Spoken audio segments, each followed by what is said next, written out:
My bad. I apologize, guys. Sorry, my audio was My off. bad. I apologize, guys. Sorry, my audio.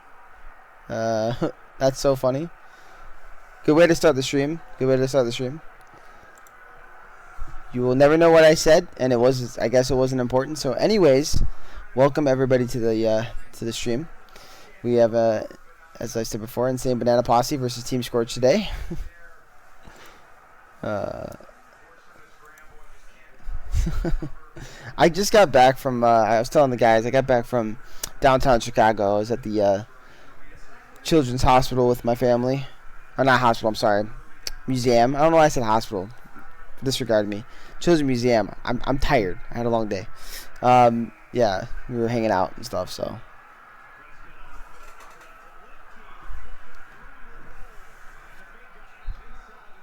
But hope everyone's day is going good. I should be able to get into casting mood here shortly. I just need a little bit of the games being played, then I start getting juiced up. That's just how it goes.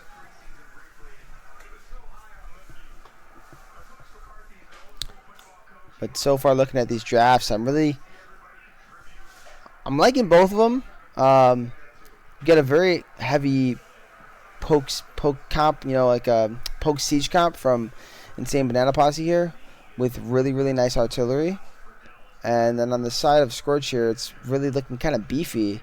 Nasus, again, I've seen this champion a lot lately. I know we played it. One of these teams played it in the mid lane back-to-back. I think it was this week, which was insane to me as a mid lane pick. But I'm not even going to assume where it's going. Maybe it's also going mid lane. I wonder, is that a counter to Hwei, though? Because I think that's what it was picked. Is that why they're picking this? Is it a counter to Hwei? Because I remember the matchup. It was Nasus versus Hwei both times. Interesting.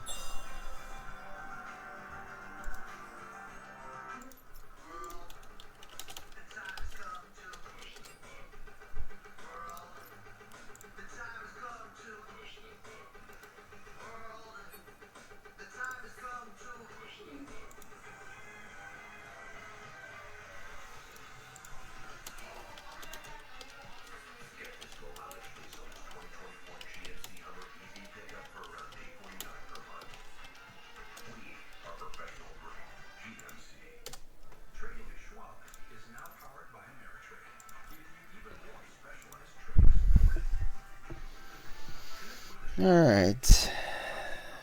Being distracted by people trying to invite me to make games, My team's trying to get me to play right now.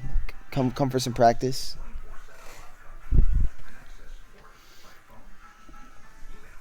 I am really interested by such heavy AD carry bands. Because I feel like that's Senna Maokai bot lane. It just feels that way, but maybe I'm wrong. Maybe it's not.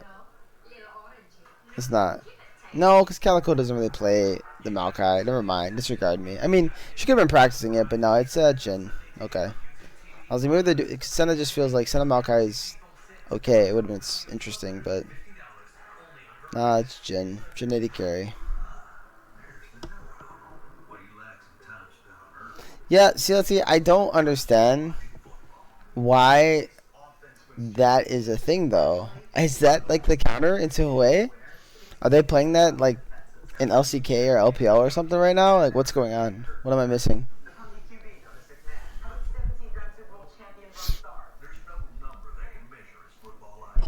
Meanwhile, we're getting ourselves a Shen. Yo, is that the River Shen? Are we getting it again? That shit was cracked the last time they played it. I think it goes really well with... Yeah, we're getting River Shen. It goes really well with what Banana Posse's got set up right now.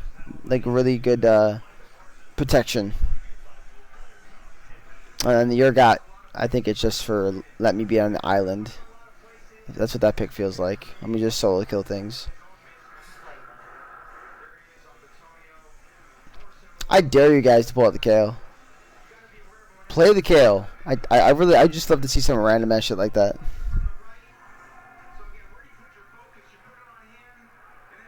Oh, okay. So then I don't get why the Nasus is the thing. This is the third time we're seeing it. I don't get it. Do you remember what teams played it? What teams played the Nasus? I don't remember off the top of my head.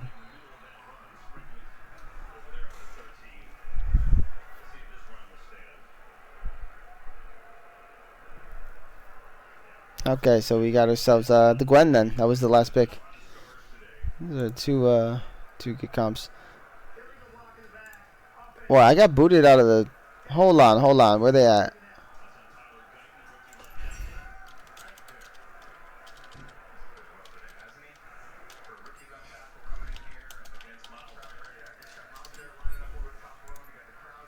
Okay. Hope no one looks at that code. That's crazy. Lobby was open too long. These guys. I guess it's my fault. They wanted to play earlier. I just wasn't back in time. Okay.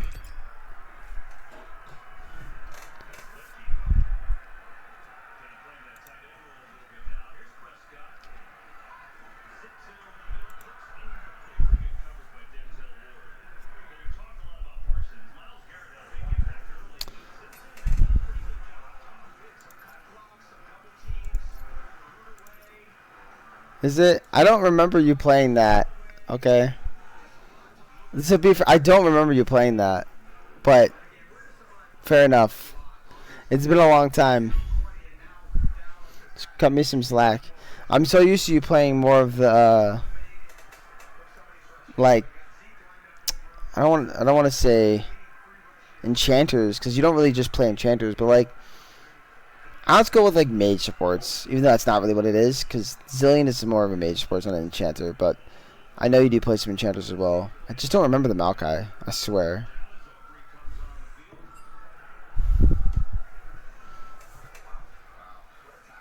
But you have to play it sometime then. I want to see you play it. And to be honest, I think Senna and Maokai would have been good bot lane together. Fasting Senna here, get a bunch of range. Easy clap. My jungle doesn't want me to cook. Yo, Rusty, what the heck, man? That's crazy, man.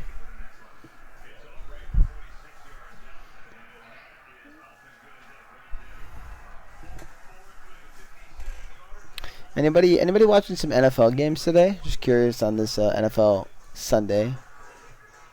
Yeah, I'm not gonna jump in there. I mean, I'm sure the rest of the stream would love to hear it. Let me go back and read the rest of the chat though. Let me see what's going on. Was it Scorch? You think it was Scorch? That's crazy. Scorch, can you confirm that y'all played that? Victor Apple said it was not Boomer Squad. Okay, thank you.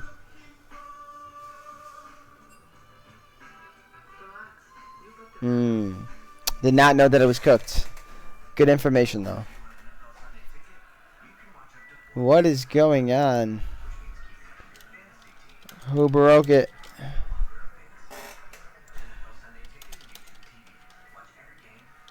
I don't even tell them that actually. Hey stream, like I said, I had just walked in the door and booted up. I didn't even get a chance to do anything. So I'm gonna be right back real quick. Don't mind me. I'm gonna just use the restroom really fast. I'll turn off, and in fact, you know what, for you guys, you don't hear everything. You're not gonna hear me in the toilet, but you don't hear the background TV. I'm gonna turn off the audio until I get back.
Alright, I have returned, guys.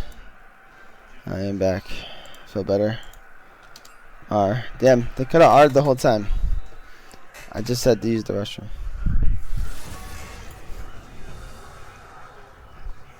80 cent, like okay at best. So before we really get into this game, I just wanted to say to everybody that's been doing work this split to help us cast and help us do all the stuff that we do, that I'm very grateful and thankful for your guys' help. This is going out to CLT, Rue, Bori, and Victor Apples for casting some series. I know Smalls casted one of our series this split as well. Just really anybody that's been here doing the work. Loop too.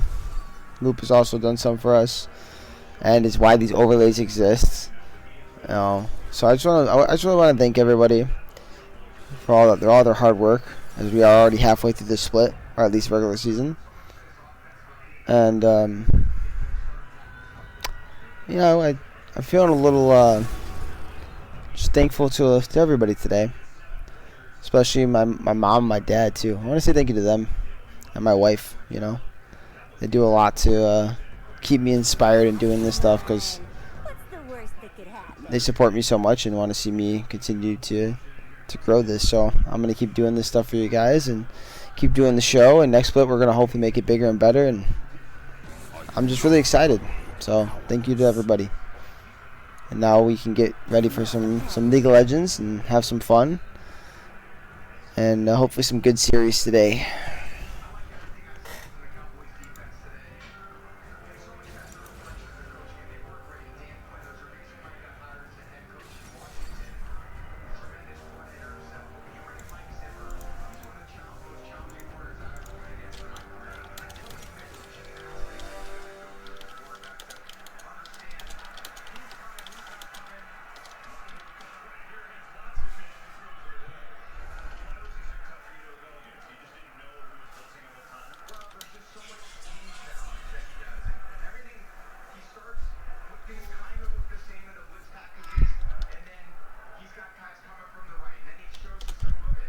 Yo, what's up, Zema? What's going on, my brother? How you feeling?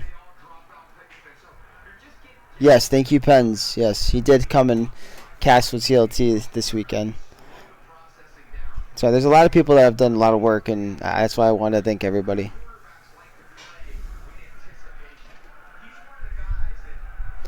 Yeah, Zema, you should stick around, man. I'm gonna be spitting some rap later. while I'm casting. That's what I call it. That's how I feel when I'm casting. I feel like I'm rapping. I'll play some flex with you, bro. I'm down. You know that I'm always down to play with you, man. One of my best friends. Anytime. Who won draft? That's a good question. Who did win draft?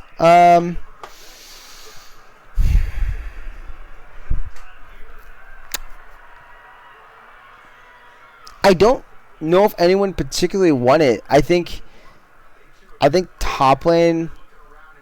I think Gwen's really good in the matchup, so I think that's favored to the Gwen. Shen versus Maokai should technically, I think, in my head, be a wash, but dude played this Shen really, really well, so who knows? And obviously Rusty's really good on tank champions. I mean, he can play anything, but he is really good on tank champions, so I would not be surprised that that's also pretty even as far as the champions go.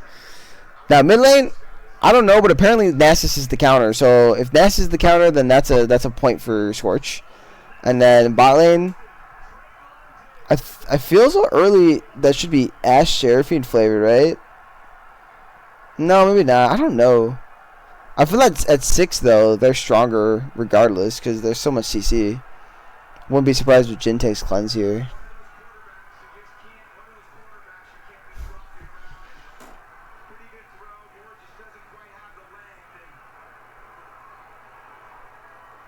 Yeah, that's what I think too. I feel like they're early, but the Jhin Senna I think will scale better throughout the game. So I don't even think, I know for a fact, because Senna's obviously one of the best scalers in the game, and she infinitely scales. And Jin's actually really, really strong, around 3-4 items. I think the Shen makes it wild. But this is the second time we've seen it, so we're not as surprised. The first time Flame Dog pulled this out, everyone was shook, man. If he goes the build he went last time, I think he went like a Locket and like Redemption or something. So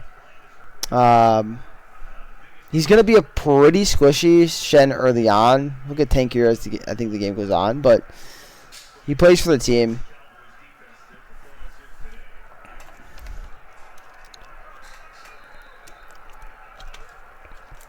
But I wouldn't be surprised at like Urgot going in with Shen ulti or something crazy like that. It could be pretty dangerous. The only thing I would truly worry about if I was the side of Insane Banana Posse is the fact that Maokai R exists. Like, that can really split a fight really, really well. So that's the big thing here.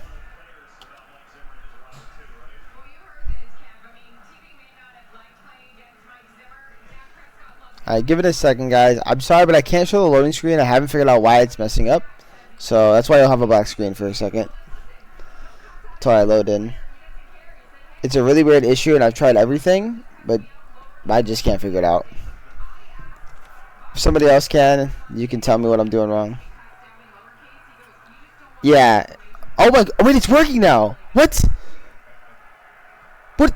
Okay, I'm not even mad. I'm just okay. It's working. Whatever. Whatever, dude. There had to been some bug going on.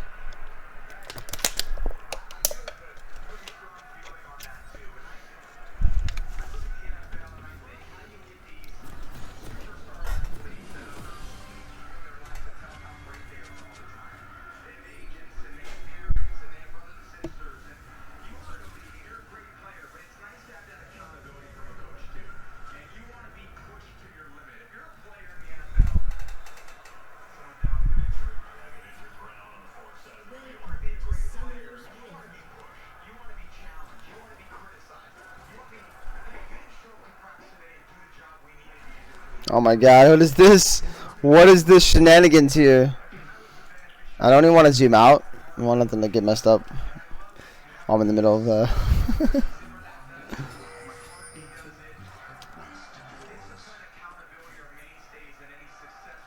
Oh, they're going to meet each other here. Oh, Flame Dog with a 5-man taunt. Massive. Rusty Crow's going to go down instantly. Next up, Ares on a Chopping Block trying to run away, but he'll be taken down next. We see that the Shen's backing with low HP, but it's not going to matter. That's going to be nice slow going down, and plus the Nasty's going to get rooted. Tem is forced to ghost away. That's going to be 4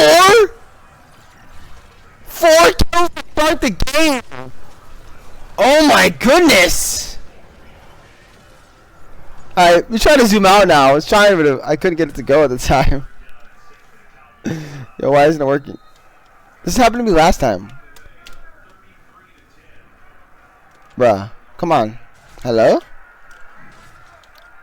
Okay, well, maybe it'll let me zoom out a bit. In the meantime, I'll pull stuff up, and I'll just keep trying until there it goes. So buggy sometimes. No, I know how to do it. It's just weird sometimes, guys. That's why it won't work.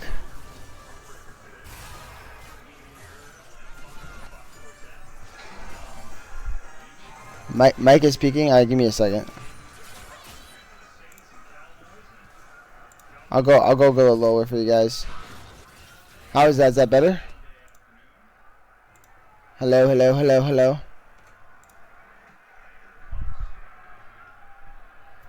We're getting a pause. Top DC, that's crazy.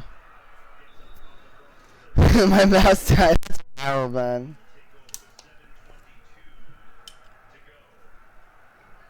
Dude, that other one was nuts. I missed a kill too, because this thing died. We can go back real quick. Let's watch. I'm gonna watch it because I was busy trying to fix stuff. Wow, he just dies on the turret because the mouse died. That's absurd, by the way. That is broken.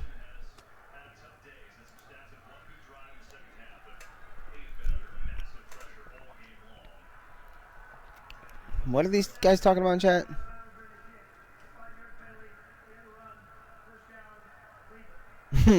And swap rolls, Todd.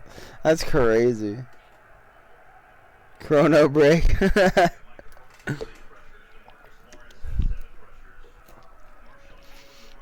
That's gonna be the worst thing in the world, man. Like, imagine playing solo queue and that happens. Your mouse just dies in the middle like that. That's horrible. Just like GG for that game for you. At least here you got a team and you can pause.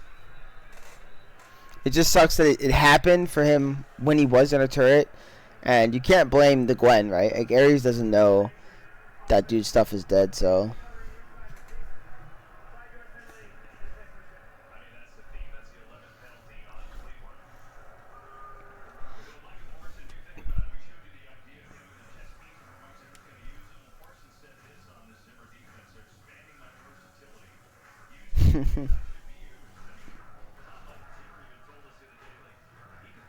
Yeah, I think it was just peaking during my call there. Me getting excited.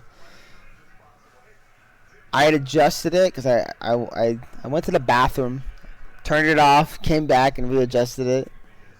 So I probably went like a little too high, not noticing. All right, this game's already got me excited though. Let's see what else these teams got to offer.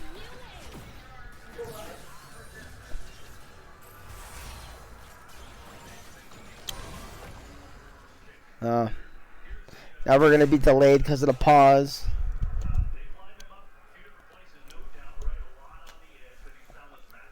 I just want some League of Legends. What happened?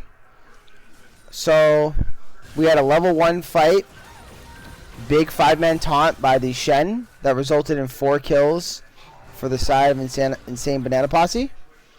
And then the top laner for Insane Banana Posse DC'd underneath the turret because of his mouse dying and gave a kill over to the Gwen. That is literally all you missed. But that all happened within 2 minutes.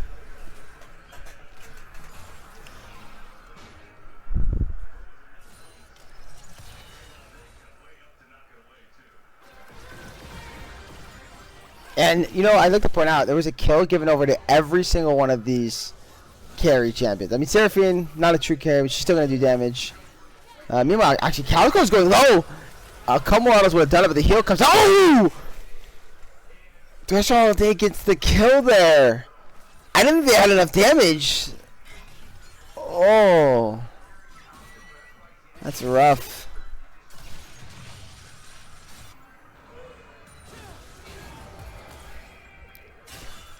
Ghost Tiger, look at those mechanics, man. Just fearing that Nasus. You're not allowed to play the game. All right, here's the Wither coming down. Flash onto Ghost Tiger, and he will go down. That's going to be a kill for Tem. Oh, Rusty's walking in the bush. Flame Dog's got the damage. There's no flash. Oh, he's going to miss the taunt, though. He no longer has a slow. Red's gone. Tem's going to come in here with the Wither, and Flame Dog's not going to pick up the kill. That was the freest kill this Shen would have ever gotten in his life. He had one job, and he missed it.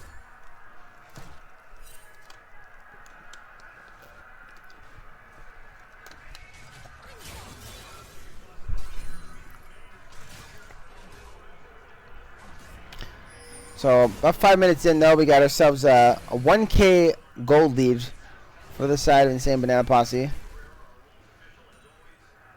Man, Wither is just such an annoying spell. Nice sidestep. Yeah, it was a nice sidestep, but Taunt is a pretty big hitbox, and Maokai is also kind of fat. And he had the red buff slow on, so use it error in my opinion too.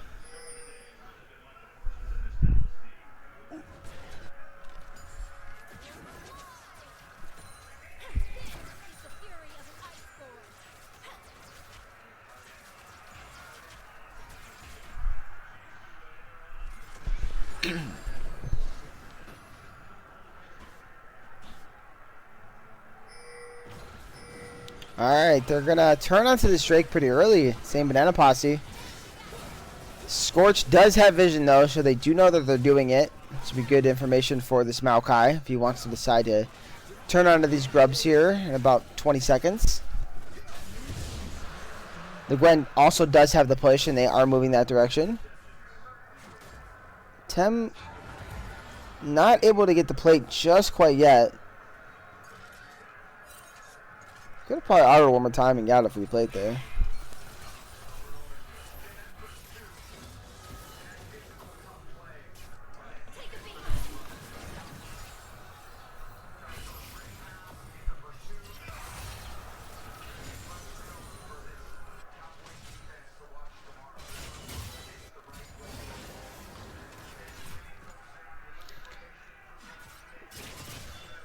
With these objective trades here early on, who do we think benefits the most from the trades? Because there's not much the grubs early I think could be used, except for maybe the Nasus. Gwen's kind of decent on turrets too.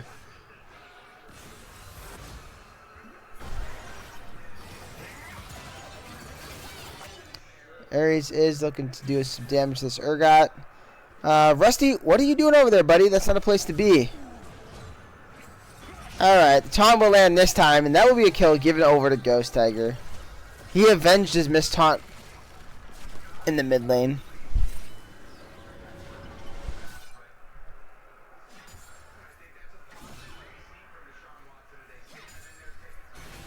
Yeah, Rusty was on a side mission. That's what he was doing over there.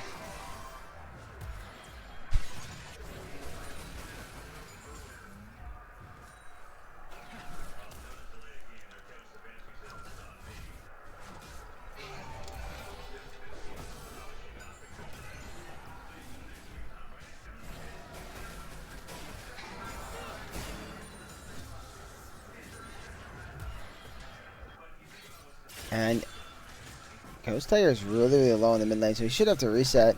And that should probably be another plate for this Nasus.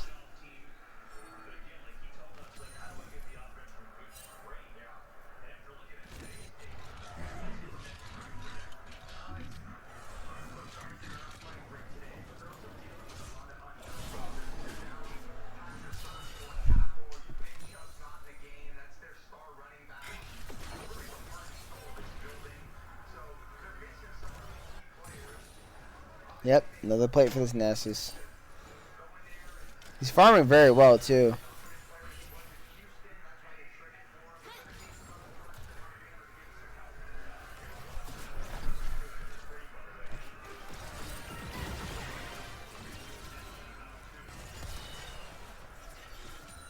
The gold's still standing at 1K for Insane Banana Posse as well. And we got 2 minutes on this Drake, which is going to be a hashtag for Drake, too. Little fighting here in the top side. Gwen looks like she's all in. She drops the ulti. She's going to go really, really low. And War Initiate will be taken down by Ares here. So that's a 2-kill advantage plus 20 CS difference now on the top side of the map.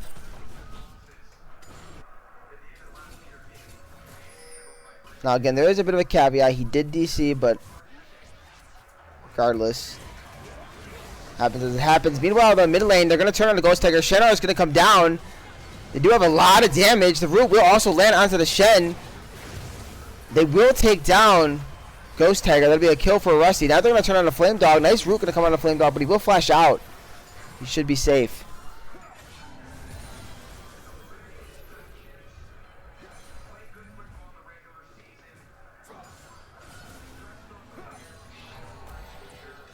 So after that very early level 1 play, Team Scorch has slowed down this game, and at the 10-minute mark, it's pretty much tied up the gold at 16K apiece.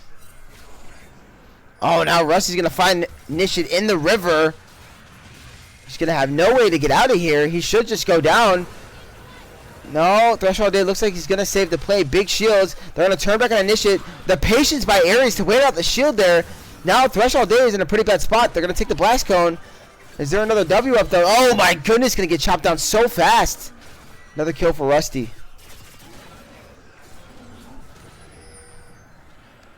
And now how the tides have turned. 10 minutes in the game now.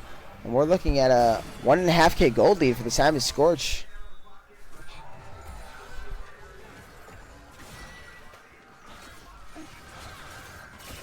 And they're going to turn onto these grubs, and that's going to be 6 grubs for Scorch as well. They're going to destroy these turrets very fast in this game. That just means any team fight around 20-minute plus mark could literally be game over for Insane Banana Posse. So they're going to have to be very smart moving forward on how they play this game.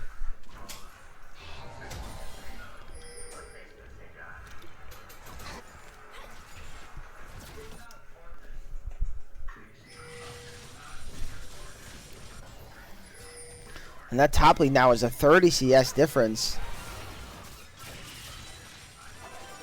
They're going to try to take this Drake. They are being collapsed on, but they should be able to finish it in time. Yes, they will end up getting it. But now they have this Maokai coming with his R. Ness is going to drop his ult as well. The root is going to land onto multiple members on the side of the same Banana Posse. Fourth shot will land on Threshold Day, but Threshold Day will be able to walk away. The disengage is very good. And they're able to kind of steal away a Drake there. Yeah, no, they've done more than claw back. They have a decent gold lead now at 12 minutes, so they are down 2 Drakes to none, but with all this gold they've acquired for themselves and the plates they should probably get here in the next 2 minutes, they'll have a pretty big gold lead. Oh, a nice flash here by Rusty looking over the pit, and they're just going to delete Ghost Tiger now. Massive. So, yeah, counting the plates across the board, that's 2. That's going to be another one here in the mid lane. So, we're looking at, I think, 8 plates in total. I believe the Gwen got 2 tops so far. So, that's a lot of plates. And I don't recall the side of Insane Banana Posse getting any plates. Actually, 10 might be able to take this full turret here. So, make that 9 plates and first turret gold for this Nasus.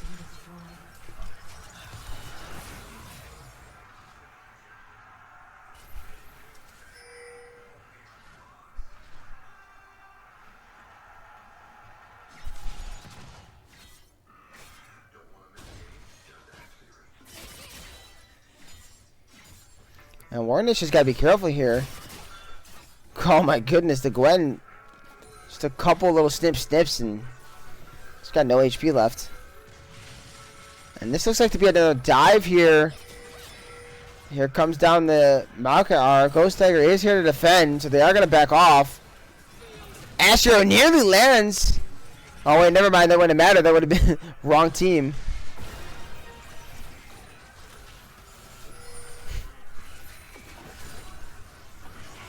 Almost landed on his teammate, right?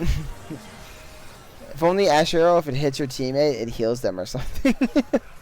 Make it interesting. But yeah, that's a total of 5. That's 10 plates. 10 total plates for the side of Scorch. And you see that gold lead now that they've acquired. That's 3K, but Tem's in a pretty dead spot. He will be taunted up, but he does have the ability to just walk away. He's so tanky here. They don't do enough damage to him. Oh, War Initiate and Ares in a close fight. Shield's gonna come down, but no! He will take him down. Urgot just does not have enough. And that's a whole turret from the top side as well.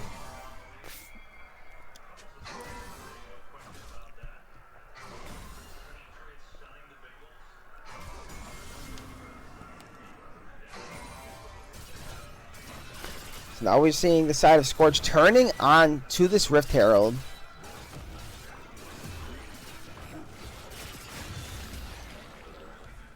And that's going to be a Rift Herald for Scorch. The Scorch is looking very good right now. Very good. They've got themselves a nice setup. 15 minutes in. They got all 6 scrubs. They got themselves a Herald. They got this Mountain Drake in a minute and a half. They should be able to contest it, no problem. For a team that scales pretty well, having an early lead like this, or moving into the mid game here, is pretty huge.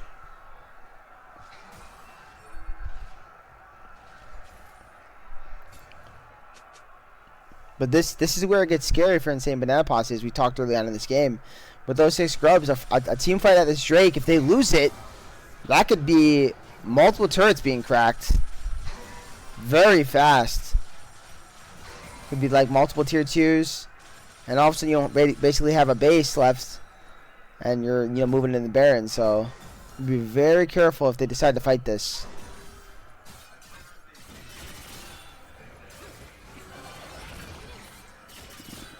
Gwen presses I'm immune button, and all your damage doesn't matter. Good champ.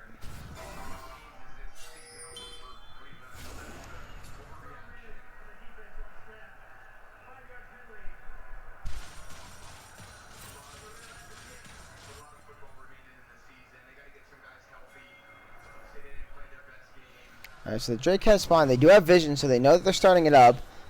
Not all members are on this Drake for the side of Scorch. There's only 2 of them. If they want to turn here, this would probably be a prime opportunity. We do see Boonshaw walking over, but he could be in a bad spot. He's able to get there safely. That's a nice route onto War Initiate. He's going to be brought pretty low, pretty fast. But a nice taunt coming down on this Gwen. Here comes the redemption. Huge Seraphim are going to hit multiple. Calico is going to go down in the back line. Meanwhile, the Ash will be taken out as well as the Urgot. Next up in the chopping block is going to be the Hawaii. All that's left standing now is Threshold Day and Flame Dog. And Tem is just walking this Seraphim down. The Seraphim should go down. One more, he should do it. And that's going to be it right there. Nice snipe there by Boonstra. They're going to flash on top of Flame Dog. Flame Dog's going to go down. That is a complete ace. And they only have 3 minions, but that's about all they need here to crack this turret. Look at the damage here from Nasus. These stacks. That's so quick. So off of 1 dragon fight win here at 17 minutes, they get 2 more turrets. And now this gold lead is up to nearly 10K. We're at about 8K now. So that's pretty big.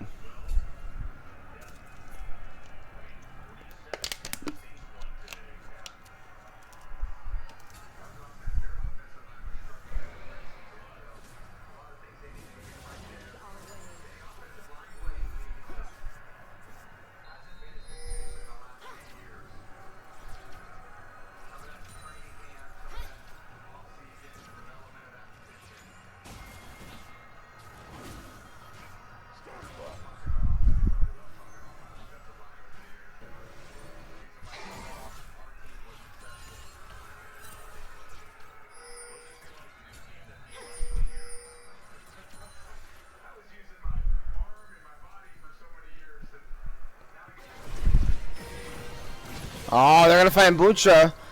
But he's able to cleanse everything. That was very scary for him. Did have to burn both sums.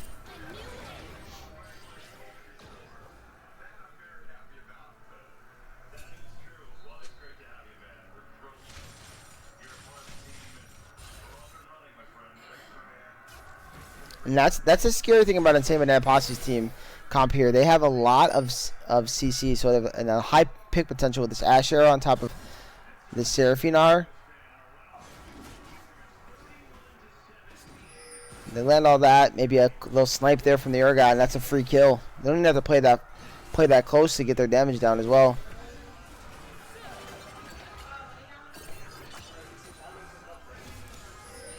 It feels like Baron Shard has been spawned yet now, but it's actually still 30 seconds away. This game's gone so fast. 20 kills in 20 minutes in this game. We are going to see Herald dropped mid, so they're going to try to crack open this this turret. They're going to drop the Malkar as well, try to secure that. Multiple members will be rooted, and it will land, bring this turret to about half HP.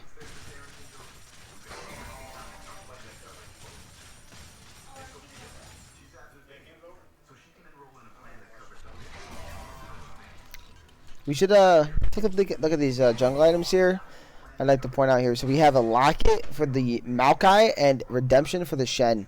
So they're going very supportive on both sides of the jungle here, and allowing their carries to just be the main forces of damage. Meanwhile, though, they're going to find Ares here. Really nice taunt by Flame Dog. But Ares is going to run away here. Going to be slowing multiple members. Massive healing coming over for this Gwen. But they're going to root her up, and the shutdown's going to go over to the Seraphine.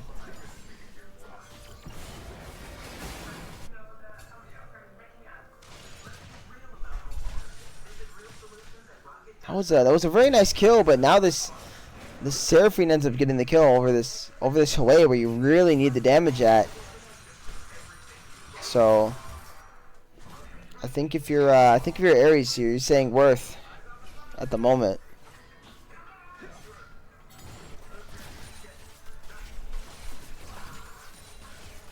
We got a minute on this Mountain Drake.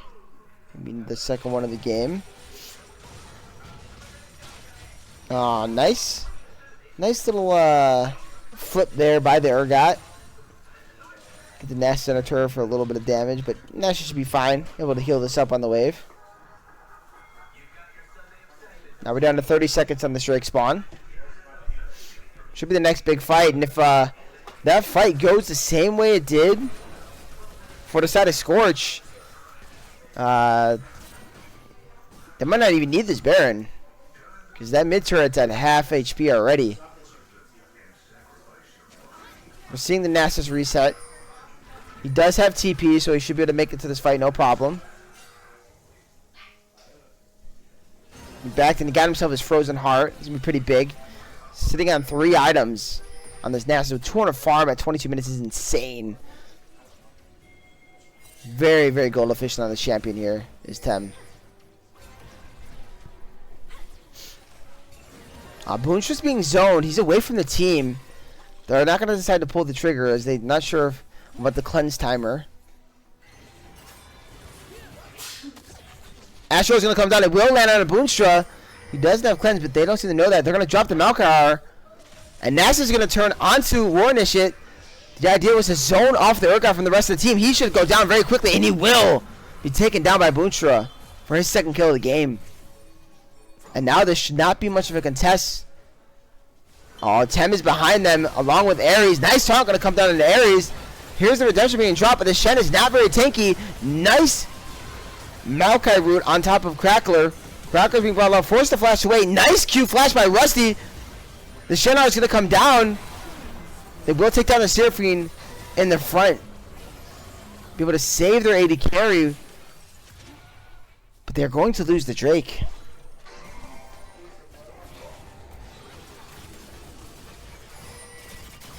This is just Drake number 2, so it's not that crucial. And Gwen's just going to jump over the wall here.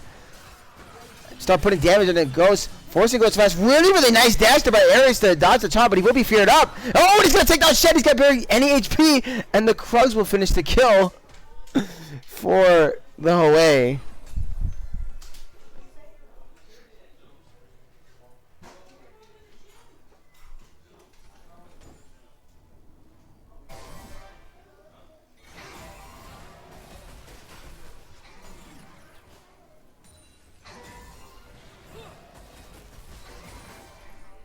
I think the one thing that surprised me right now is how kind of slow paced Scorch is playing this. I really feel like they could kind of do whatever they want. They want to force a Baron here. They can certainly do it. Should be able to kill it pretty fast.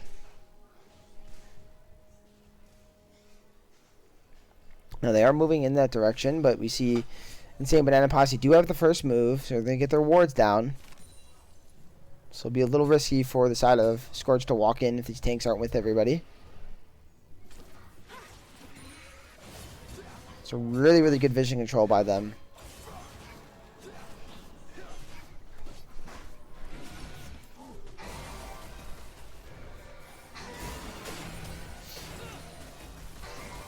This Hwei's having a hard time doing any damage to this Nasus. Any damage he dishes out, Nasus just immediately heals. And now we see Scorch moving in to deny the vision. And this will get really scary for Insane Banana Posse. Oh my god, look at that Q damage. Massive. Meanwhile, there's a fight breaking down here in the jungle here as Ghost Tiger's going to go down immediately with a force shot coming out from Boonstra.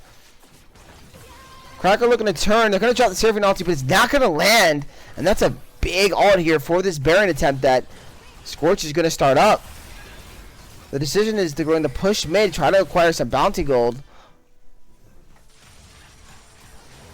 Maybe send the Shen to try to steal.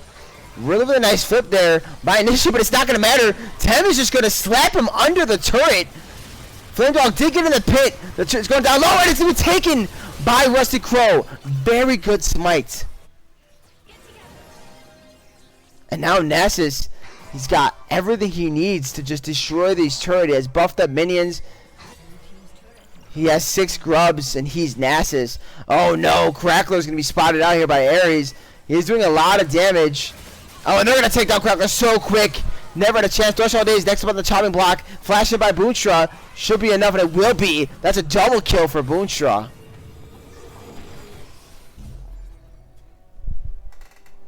And we're looking like we're coming close to the end of this game. We got Rusty over here splitting for his team now. He's going to get that turret. You know, Maokai's not known for turret pushing, but that's what happens with these 6 scrubs. 700 gold for the Maokai jungle. Ghost Tiger is going to look on a Boonstra here. He does get a lot of nice damage onto him. Oh, and he will be shut down. Ghost Tiger fighting back, punishing the Jhin for being by himself in the mid lane. That's just slow the pacing of this game a little bit.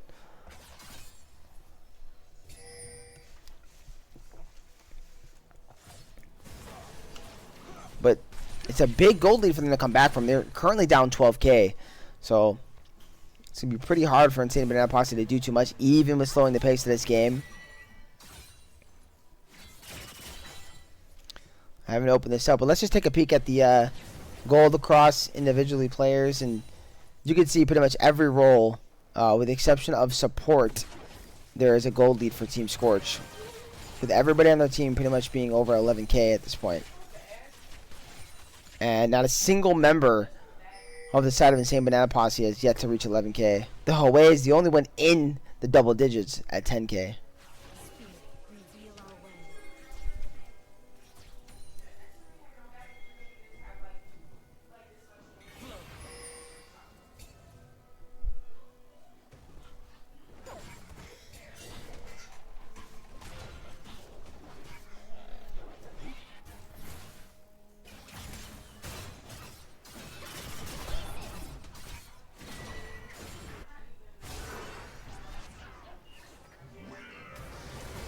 Thames looking to go in here and a Ghost Tiger. Nice fear, nice taunt to come down.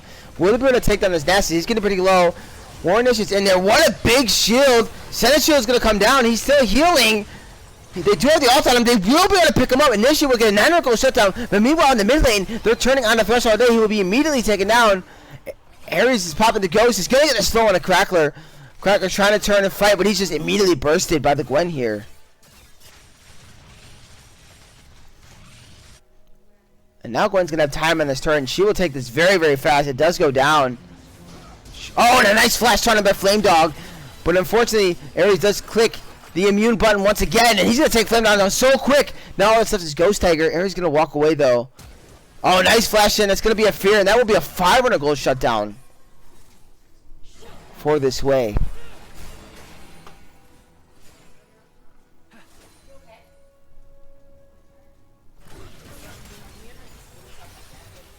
And meanwhile, during all that chaos, we do see Drake number 3 taken for the side of Team Scorch.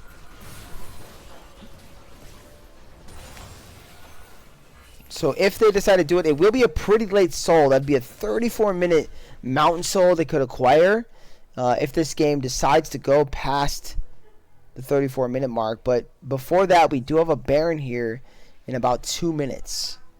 So I assume that we're going to be fighting over that objective. And now with the mid lane being opened up like this, I'm certain the game can end very fast, depending on what happens at this Baron.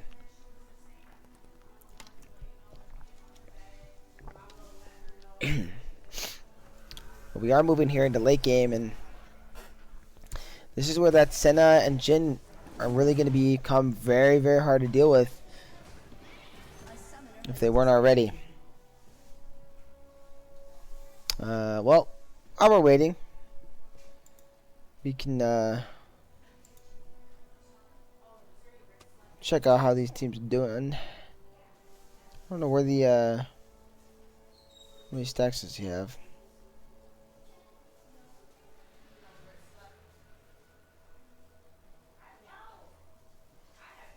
I was trying to see where it shows the amount of stacks. Is that saying here? Can someone tell me where I'm missing it? I'm gonna check that for you guys. Oh, it's right there. It's right there. I see it. Alright, so we have 71 stacks on this center, which is not insane, but that's a decent amount there. Check out the NASA's. 876 stacks on Q. Yeah, no, I know. I was just trying to find where the stacks were at. I couldn't find it, and I saw it was in the top left corner here of the champ display. I know what her passive does, Bori. Don't worry. I know what the passive does. I couldn't find how many stacks. So we had the Nash is still nearly 1,000 stacks in the 30-minute game. I was just oh my god, this guy is so stacked up, man. Let's see what the damage is on this queue right now. Additional 996. Nearly 1,000 extra damage. Jesus Christ. It's disgusting.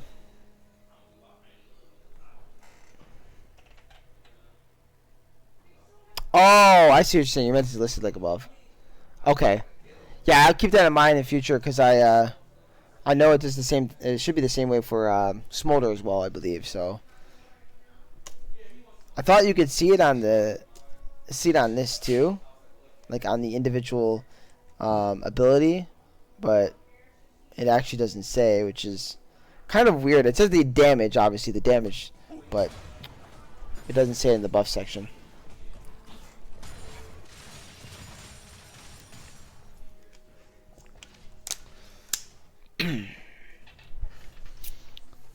Support saying good night to kid. That's awesome.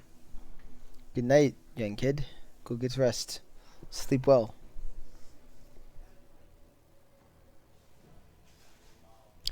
I'm not sure. I'm kind of curious now that you asked that. So next time I see a Vigar in game, I'm gonna check that.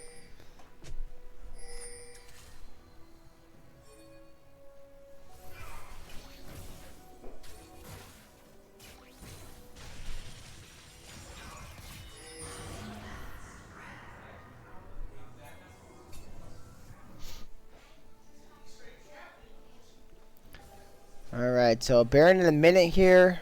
They were able to acquire themselves the crab, so they'll have vision for a little bit of what's going on in the river on Baron's side. Another pause.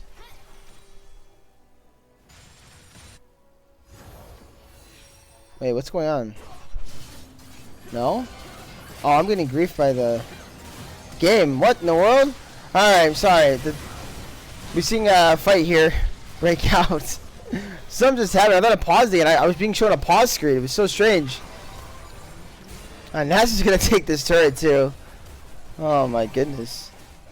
I'm being griefed by clients.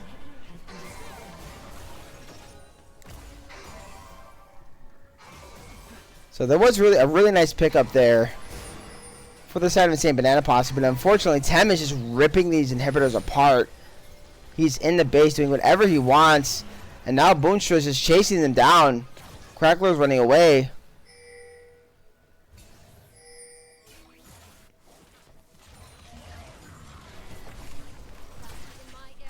Yeah, so to explain, I don't know what happened, but some weird thing happened where, you know, I don't know how to explain it, but basically it showed me the pause screen from the beginning of the game. I don't know how that just happened, but that's what I was looking at. And I was like, wait a second, what is this? And I was like, just so confused. I'm like, that's not the pause of now, because I'm still hearing the game played, and I'm looking on the stream, seeing the game on stream, but just not on my screen. Anyways, we're turning on to a Baron, which is obviously the right decision from Scorch here. Doesn't look like there's going to be much contest. We do see the Shen coming down, but I don't think he's going to make it in time. Ares is going to turn here on a Ghost. Nice Fear is going to come down, but a really, really nice root from Boonstra. And Ghost Tiger is going to pop. Next up on the channel map will be Flame Dog. Nowhere to run. That's going to be a double kill for this Gwen. Gwen's looking to get herself a triple kill. That's going to be a triple kill for Ares. Now Tem is just marching down this Urgot. Urgot's got nowhere to run. Beating him down. Comor Q should be enough. Oh, and a nice charm, but a big shield. And they're going to take down. That's going to be an unofficial quadra kill. And that's an unofficial pentakill for Ares, who will drop at the end and give a shutdown over for Seraphine. What a way for this Gwen to end. 15 kills on this game with a triple kill and a double kill. Wow. And Nasus just ripped apart their base.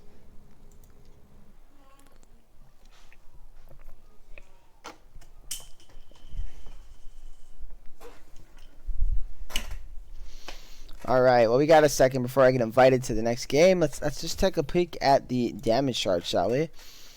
Wow, we see Huey did a lot of damage. I mean, he did everything he could in this game. Meanwhile, this Gwen 43,000 damage in this game. Unbelievable. I kind of want to check. Where's the turret damage at? Total damage dealt. 2 turrets. Let's see. NASA's. As I expected. Gwen did a sizable amount too, though. In fact, even the Maokai did. That one turret he took. He got himself some stats on there. What a game from the side of Scorch. After the early level 1 adversity, it just absolutely obliterated them. Now, I'm excited here for game 2 because, top lane, with War Initiate having that issue at the beginning of the game, really, really unfortunate giving Gwen a kill. I don't want to put an asterisk at that because that's not right, but I do want to see them in game 2 competing with no issues on the mouse and hopefully see what that matchup truly does look like between the two. But I also, if I'm not mistaken, I believe the Gwen is a... I thought she countered Urgot. Am I correct on this?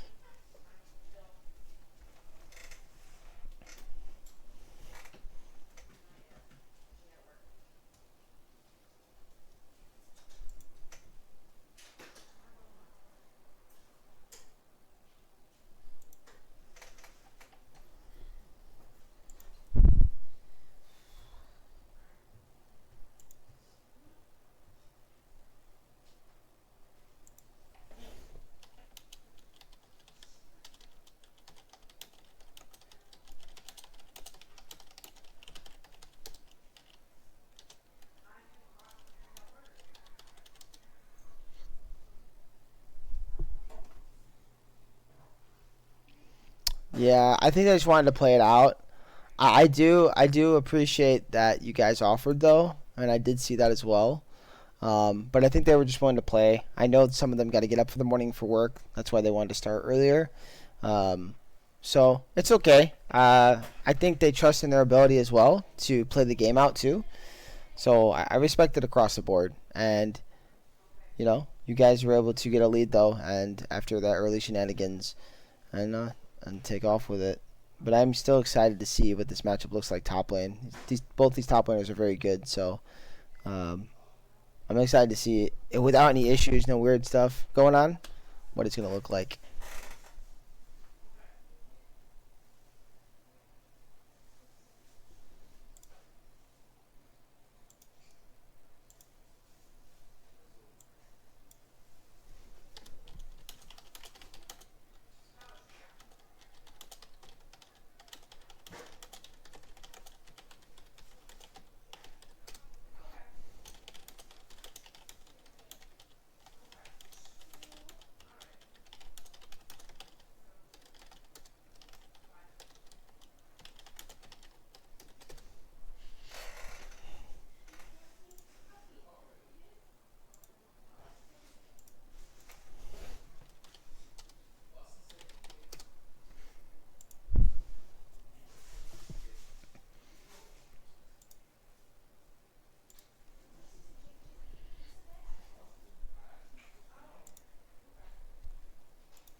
Okay.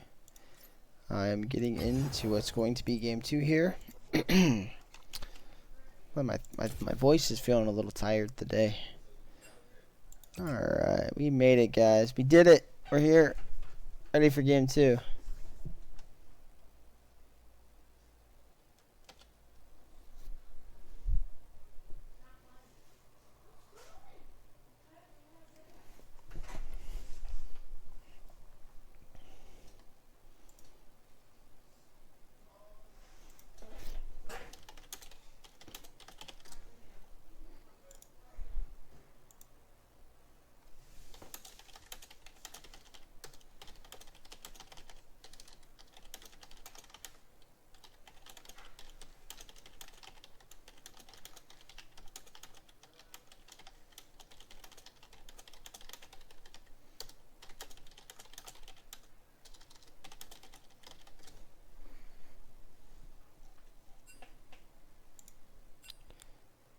Oh, yeah, let me not click that red side.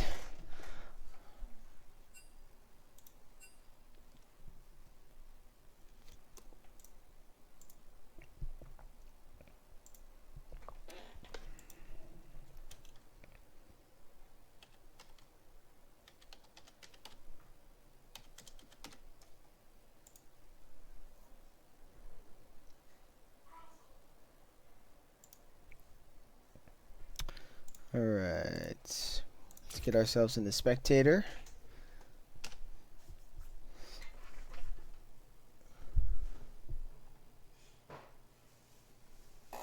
There we go.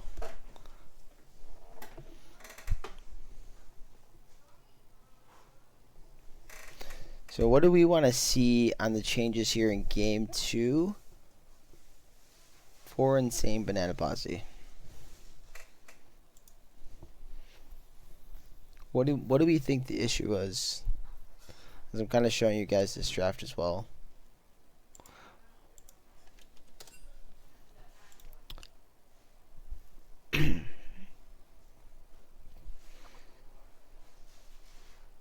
I think the big thing is, and I don't know if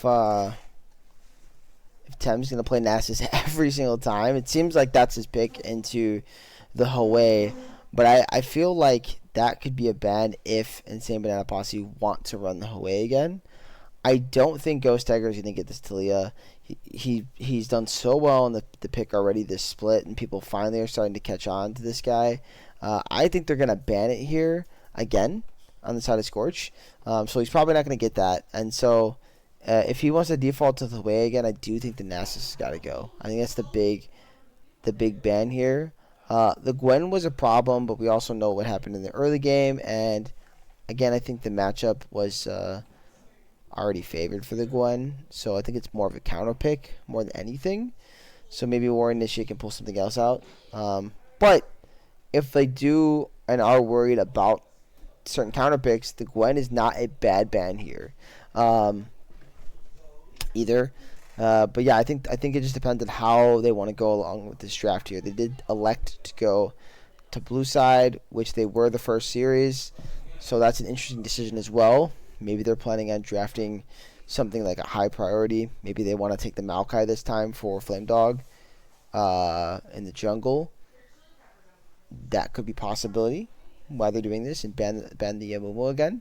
The Shen didn't work this time around, and I don't know what the big reason why the Shen wasn't working there, more than just maybe them just being behind as a team after the early game. But he definitely didn't get as many ganks off as I remember him getting in the series against said Jellyfish.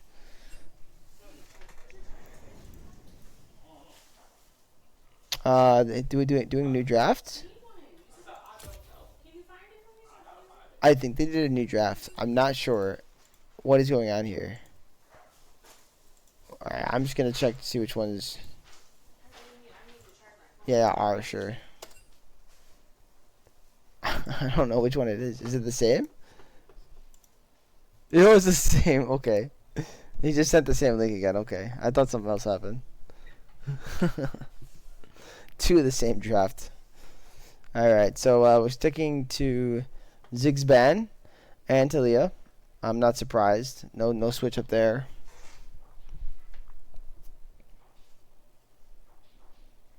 And we're going to get a Viego ban again.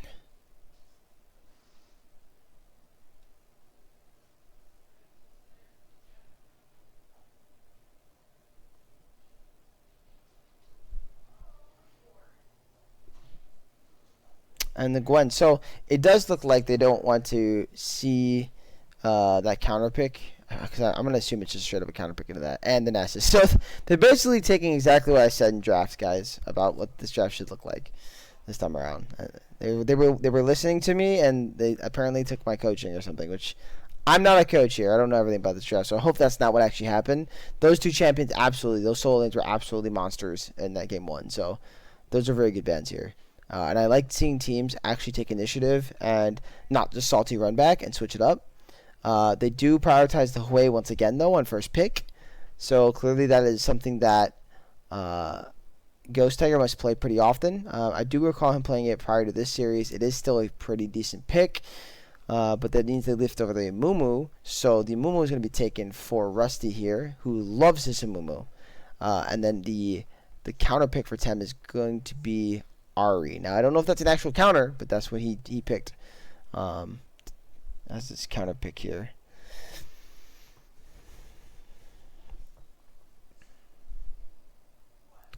I'm like wrapping draft now, speaking so fast. I'm talking about these picks. I'm beginning to feel like a rap god. Yeah, Susan Band is a statement. So we're going to see the Zyra pick here. Now that could go multiple places. It can go mid, and it can go jungle, and it can go support. Now, I'm pretty sure it's not going mid, but I'm just saying it could.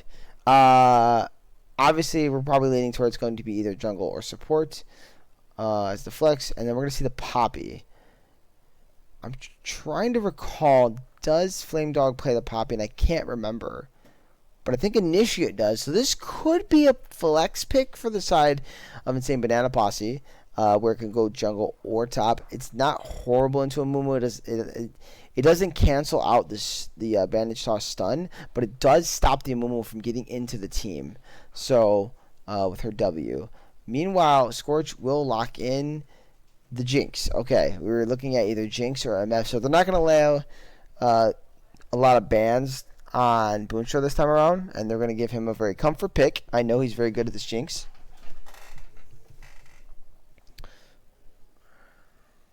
And we're going to see the Ashe being banned. So they're putting a respect ban into the Ashe. I think, I will say last game, Crackler didn't find a lot of opportunities, but the couple times he did land most of his Ashe arrows. Just the unfortunate thing, again, it just didn't matter enough because the gold and the state of the game. We're going to see a Senna ban. Okay. And then they're going to ban the Jhin. Interesting. So let's see what Crackler is going to do here for AD carry.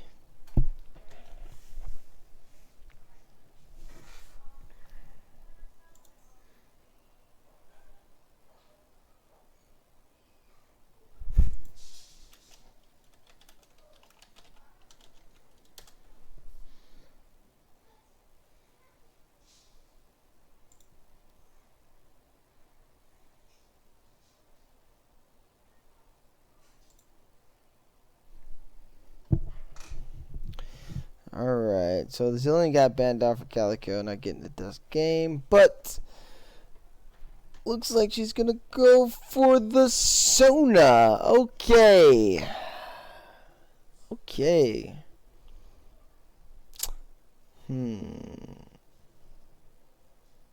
Look, Sona can be very, very strong, but she is super duper squishy, so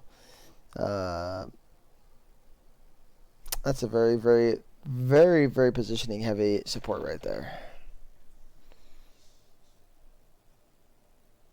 If it's Zyra too, that could be pretty scary for Sona. There's a lot of burst potential from that Zyra pick already. and it kind of feels like that's where it's going, is support, just based on this Rek'Sai pick here. So there should be a Poppy top and a Rek'Sai in the jungle for IBP. I'm just kind of curious what they're going to go for as their 5th pickup, their B5.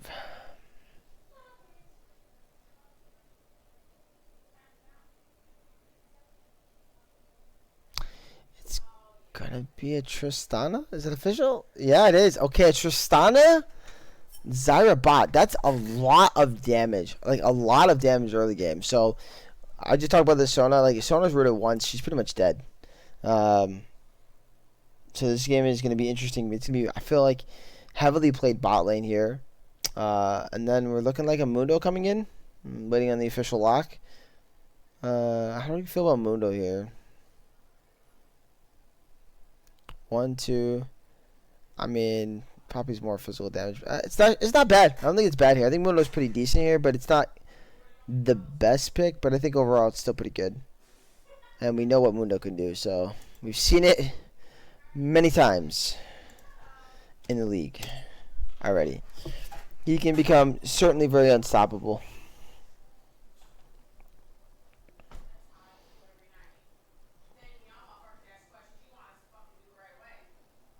So now my big thing here is if Initiate's going top with this Poppy, and we obviously know about this Amumu pick, how often is she going to be with the team? And if she's with the team a lot, I feel like it's a pretty good setup here from the side of Insane Banana Posse.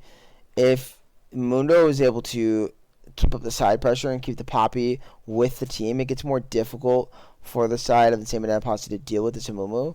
And once this Amumu gets in, there's a lot of kill threat on multiple members, and there's a lot of resets for the Jinx, for the Ariana Ultimate, and we could see these fights heavily going quickly in the favor of Scorch. And that's not even including the fact that Sonar is really, really good with Amumu, so this is really good layering of the CC.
I'm not gonna lie to you guys, I walked away real quick and totally snagged me a bite of some mango. Die with your eyes closed. Fine. I don't need more enemies.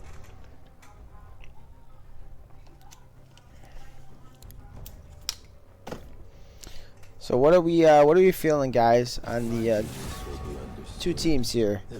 Who are we liking, Team Scorch or Insane Banana Posse here for Game 2?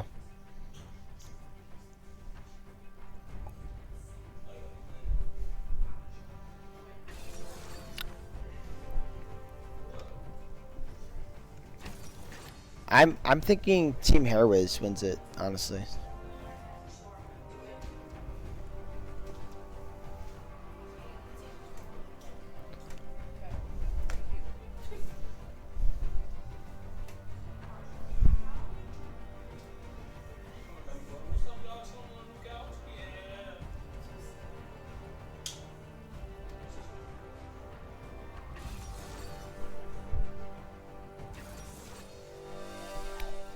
Mundo goes hard, so I take it you're feeling the Feeling the Scorch draft then with the Mundo goes hard. I'd also like to tell everybody here in about, I believe, 8 minutes. Let me double check the schedule before I'm like quoting myself wrong here.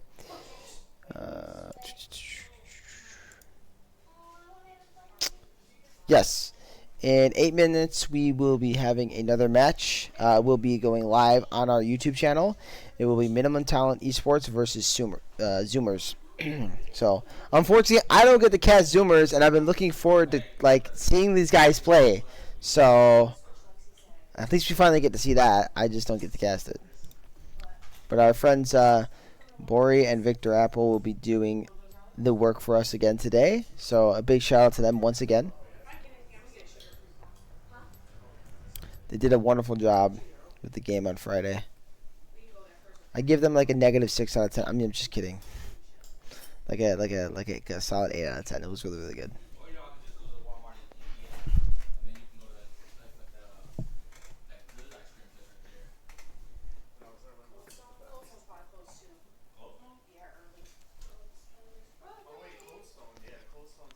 Wouldn't it be nice if we were older and we didn't all suck at League?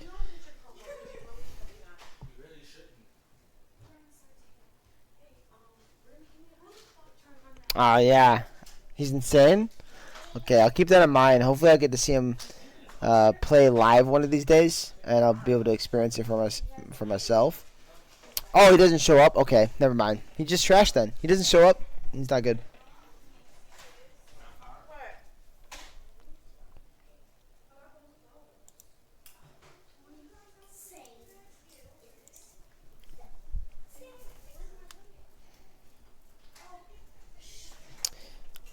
I'm sure it will be a good series to watch.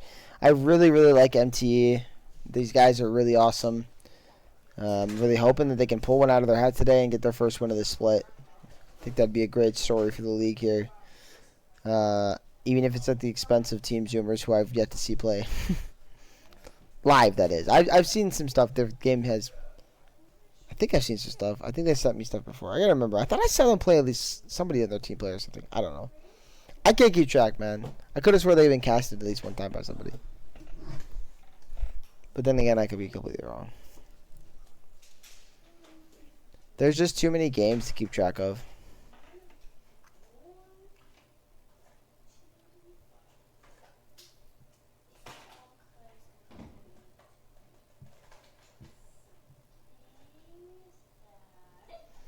Well, yeah, you see Boomer Squad hyping them up.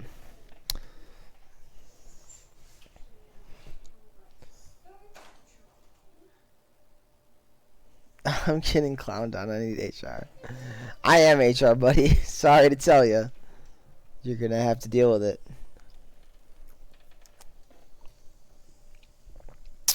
I am the judge, the jury, and the executioner, as they say. I do it all.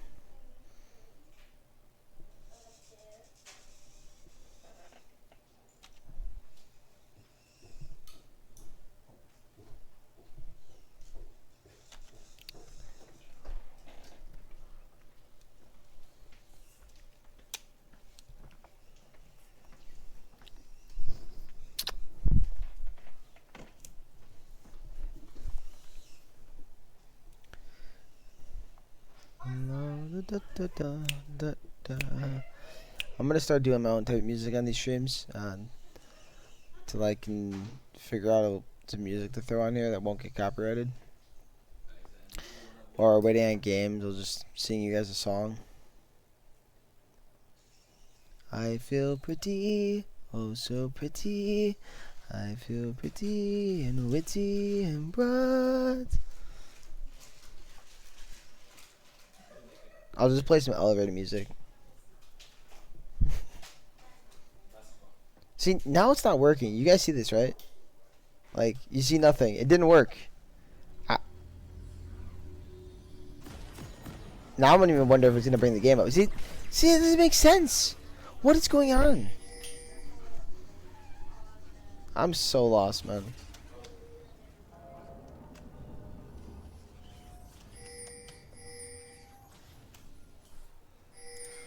Whatever. let's just bring up everything for you guys. Get started. So we're seeing them do a similar thing to game 1, but we are seeing a ward being placed down in that tri-bush by Calico to make sure it doesn't happen again. But it is standard 5-point as well, so that makes the difference compared to a stack.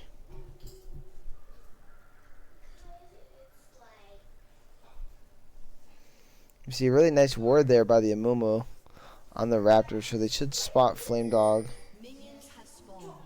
on his clear. Mundo will also get a ward down, it looks like, or is he going to hold it?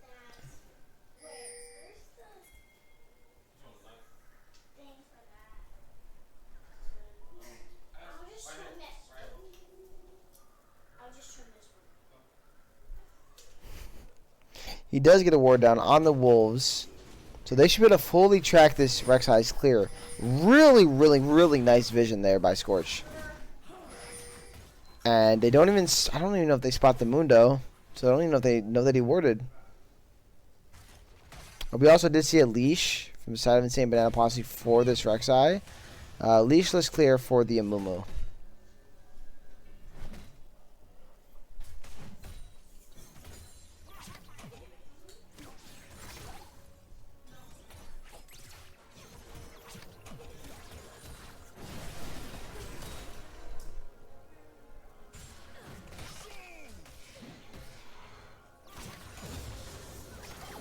We hear Crackler jumping in, but he's going to throw the bomb on a Boonstra, so there will not be a kill on the Calico, but that will be 2 flashes burned on the side of Team Scorch.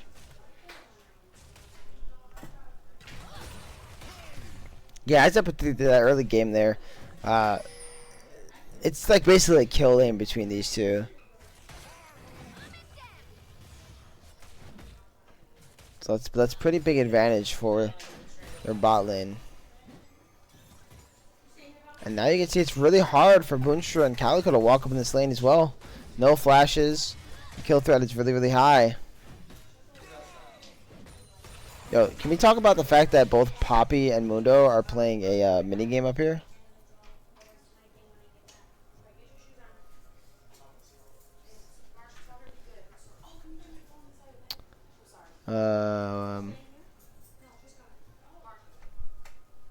What is going on? Did they pause? Because I don't really see a pause. Hopefully it's not bugging out.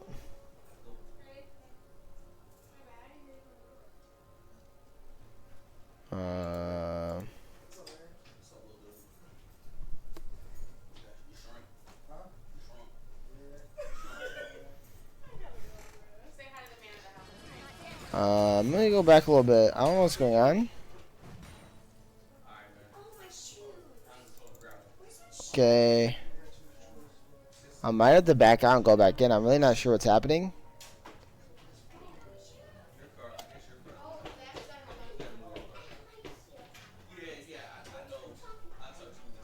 Okay, I'm gonna try to back out, guys. I don't know what's happening at the moment.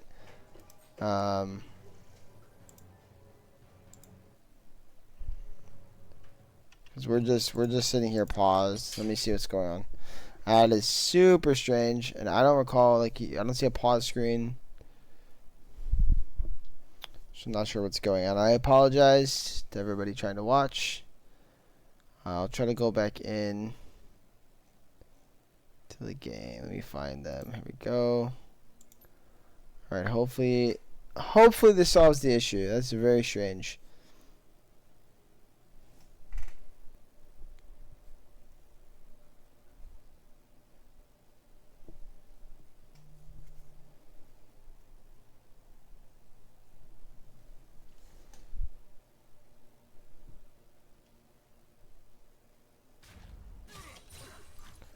Okay, we are back and we are live. There's kills though. I don't know if I can go backwards, guys. Yeah, I can't go backwards. So we did miss the kills. I do apologize. I do not know what happened. But at least we're back in the game. There's a glitch in the system. So Very odd. We can try to infer what happened though. So it was a kill for this Ari. So Tem got himself a kill. Looks like it was probably in a Mumu gank. And Rek'Sai was able to get a kill on this Mundo, which was a Rek'Sai gank. So that's what I can give you. Let's see, we got any sums burned? Yes, Tem burned his flash. Ghost also burned his flash. Mundo still has Ghost. Oh wow, Ares really low. Forced to pop the ulti. That was very close. Oh, we see Rusty here in the jungle. He's in a really bad spot. I feel like I've seen this story once before, and they're just gonna full collapse. So it looks like Rusty's just gonna try to give only a kill to the Rek'Sai, and the Rek'Sai will pick himself a second kill up in this game.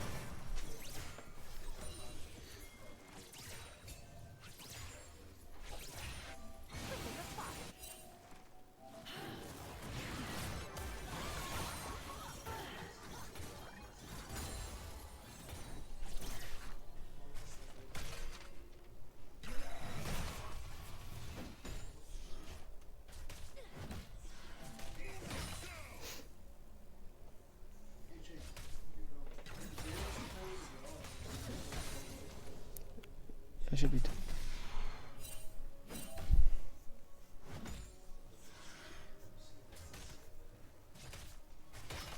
We see Flame Dog here with a gank here onto Ares. Ares is going to be forced to Ghost. Nice flash. Going to be able to knock him up. He's going to be taken very low. Rusty's on the way for the counter. Going to land a nice bandage toss on a Flame Dog. I don't know if Rusty wins this, though. He's doing pretty good damage. Shake Rock is going to come down. Going to land. That's going to be a kill on a Flame Dog. Now, War Initiate's in a really bad spot. With the bandage toss lands, it will not, because War Initiate's able to flash away. Boonstra is really good with these rockets. Gets himself a nice cross-map kill. And now, that's a gold advantage for this Jinx. Only about 500, but that's pretty big here in the early game.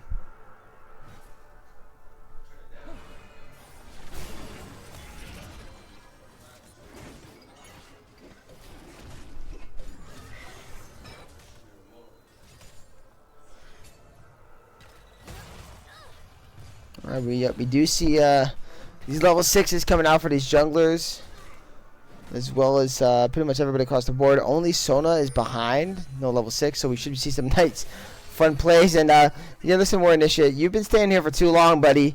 You have no flash, and Mundo does miss that Q. He's gonna land the second one. One bandage does. Oh, and a nice like dodge, forcing Rusty to flash. They will pick up the kill for this Mundo, but a really, really nice play by Initiate there to make the Mumu flash to secure the kill. Oh, that's a nice route going on of Sona, but that's not going to lead to too much. Just little damage. Now we do see Rek'Sai taking the jungle on the blue side of the Samumu, punishing him for his gank top side. That's going to be pretty big, and put Boonstra and Calico in a really risky spot. They do have Vision of Threshold Day sitting in this tri-bush, so they do have knowledge. Meanwhile, top, Nisha's going to do a little damage to Mundo on his way out, but Mundo will be resetting, so it's not going to matter. We are seeing a dive being set up. Looks like Scorch kind of feeling it. Calico is going to drop a ward here in this bush, and we see Tem walking down to kind of check to make sure he's okay. Oh, and a nice charm going to land on a Ghost. Chunk him to about half HP. Half HP. They can speak English. Alright, let me see Crackler jumping onto Boonstra here. Going to do a little damage. Should be healed up by the Sona. We also saw the Jinx rocket fired out there. I think Boonstra thought there was going to be a full committal onto Ghost Tiger, but they choose not to. We do see Hawaii high in a bad spot as we see the Mumu hiding in the bush here in the river. Yeah, but it looks like he should be safe enough. He's close enough to his tower, and there's no flash on this Mumu. Play will be called off. But we do have this Ocean Drake spawning, and we did also miss this, but we did have a Drake taken. It was a Fernal Drake taken by the side of Insane Banana Posse. We missed this during the unfortunate issue we had at the start of the game.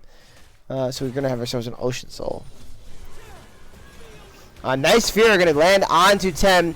Tem's forced all the way, and that's just going to be another kill for this Rek'Sai. Now we're seeing pings onto this Drake. Mumu was forced to cover the mid lane.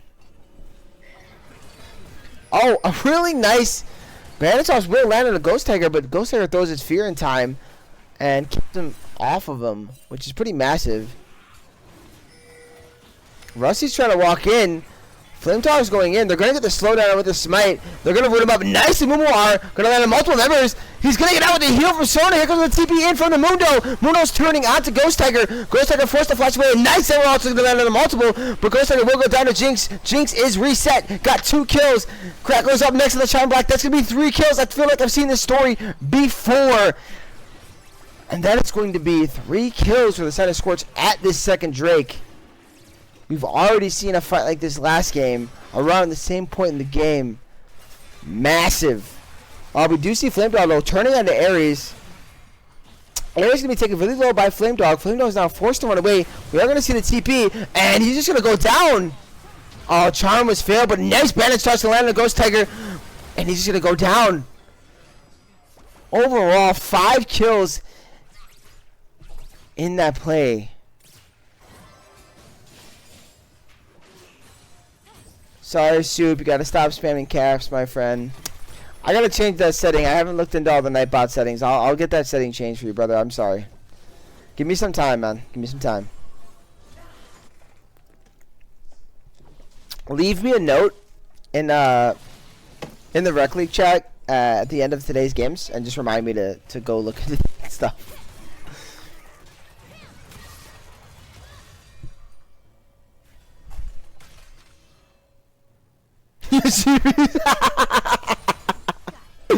No, we call those inting TPs, but I just didn't want to say that.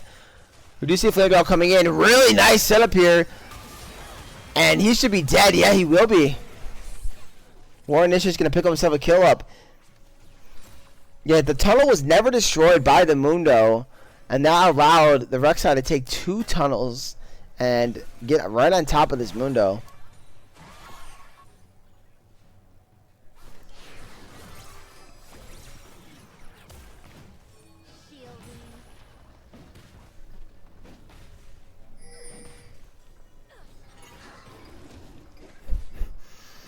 Ghost Tiger is hiding here in a bush.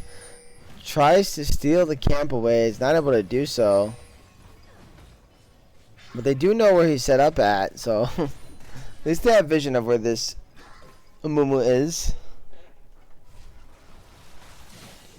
Mumu says, here's the 2-for-1 special. Both Fear and Charm will miss, but Tem does win out in that trade with the rev buff, extra damage. We do see a Jink Tracker coming down. That is going to land on a Ghost Tiger. Now he's at less than 20% HP. Wow, but a lot of damage on a Tem as well. And there's a flash in by Flame Dog. It's going to miss. Here comes out the ulti. Oh, they're going to get Flame Dog on the turret, but he's going to pick himself up a kill. So a 1-for-1 trade there under the mid turret. Oh, here comes Zyra in. Massive damage going down to Calico. Calicos are trying to flush away, but will die to a Zyra auto.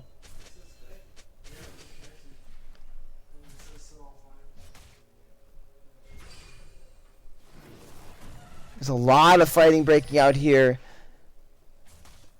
As we're seeing the gold lead sitting at about 2K for Team Scorch after Mundo got himself a turret topside, which was the first of the game.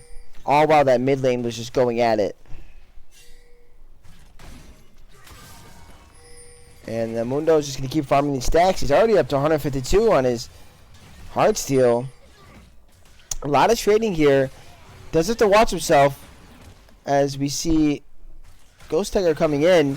Oh, the Amumu's going to come in and turn. Nice ultimate by the Amumu that's going to take down War Initiate. Next up on the chopping block is going to be Ghost Tiger.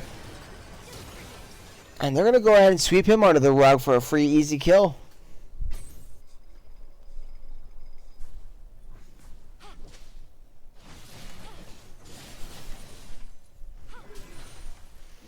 Here comes Flame Dog. He is going to force Tem to ult away. But that's all he's going to get.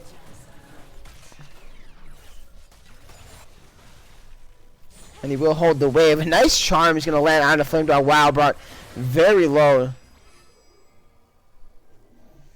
As we see a high priority on these grubs. That will be... I'm sorry, actually, no, this is not the grubs. This is Herald. Right? Yes, it is. So we actually only had one set of grub spawn. Interesting. But that's 3 grubs for the side of Scorch as well as a Herald. So this early game went really well for them. As we're moving into the mid game, they have a 3K gold lead, similar to game 1.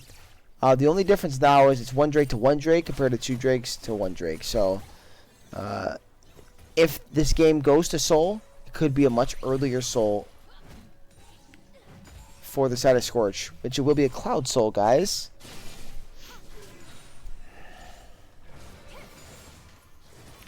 Tem watching the bush. Oh my goodness. And Ghost Tiger. I don't know if Tem just had really good intuition there, or if that was just a complete whiff there. As you said him kind of like sidestep toward the bush and then quickly turn back.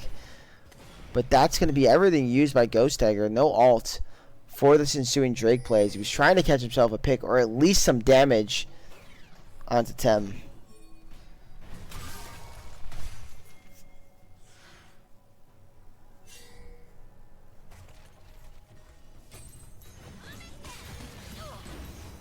Alright, we're seeing Warnish trying to use everything to stop this Mundo from doing what he pleases, but he's just going to take down tier 2.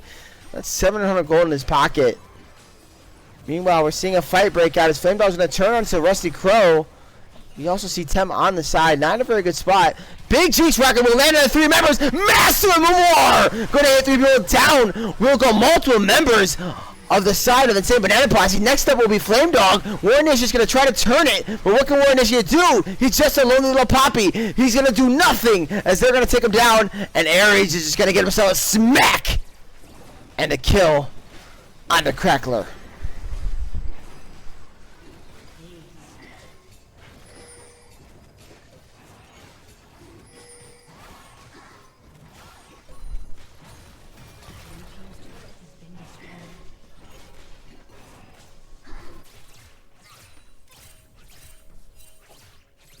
Wow, what a fight that was there. As you see, these Drake 3s have been catastrophic for Insane Banana Posse, both of these games. And we have ourselves an 8K gold lead here at the 18-minute mark for Scorch. And it's just going to get bigger as they pick themselves up another turret, walking the Herald. Ares is going to end up under the turret and just getting himself a nice little slap there. Calico's in a bit of a bad spot. Ares being shredded. They will take down both the Mundo and the Sona there. This is a big shutdown for this Tristana.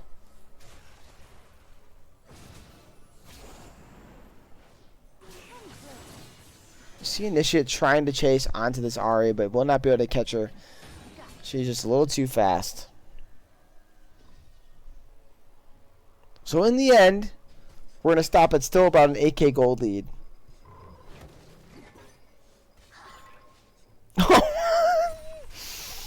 Rusty, we didn't see that. Also, mid lane Boonstra is in a bad spot. I don't know if he's going to be able to get away from this one. A nice flash from my Flame Dog. That's going to be a shutdown for this Rek'Sai. He's now got 5 kills, another 600 gold in his pocket.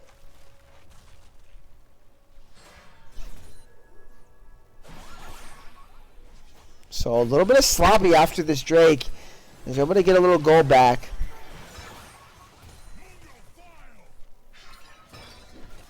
There you go, Rusty. That's the correct way to throw the banish sauce, buddy.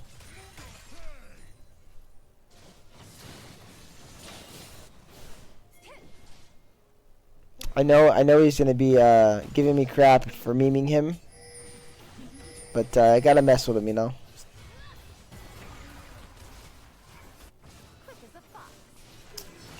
So Tem is looking at a War Initiate here, doing a lot of damage. One full rotation brings War Initiate under half HP.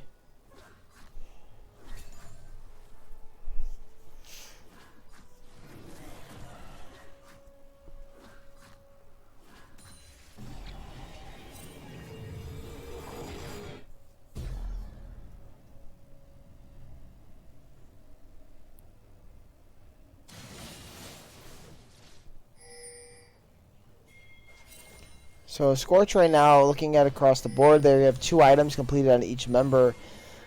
Whereas on the side of Insane Banana Posse, we only have about 1 item with the exception of the Hawei and the Rek'Sai. As I say something about the Hawei, Ares just walks down Ghost Tiger, picks himself up another kill. This Mundo's absolutely massive. They're going to turn on to him. That's a very nice Poppy R from War Initiate. Crackler should get another jump off here. But there's just a lot of healing coming out from Ares, and he's going to shoot him away right into Flame Dog. They're going to CC him up, and they will take him down. This could be 300 gold for War Initiate, because they're going to pull off the Baron here.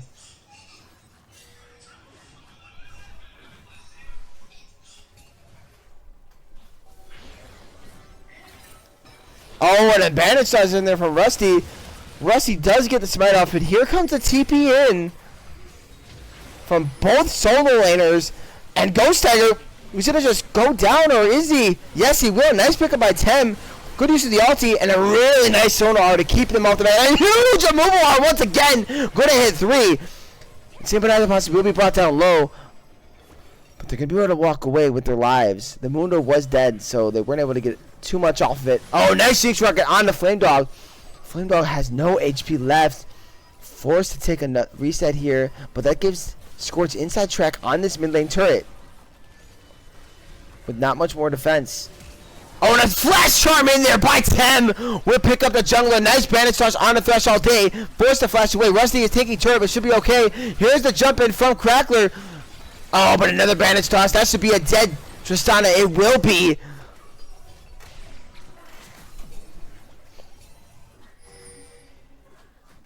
We do see this Drake spawning in 30 seconds. See what they decide to do. They do stop Tem's reset, but Amumu was able to get his off because of the Magic Resist shield from Rukern.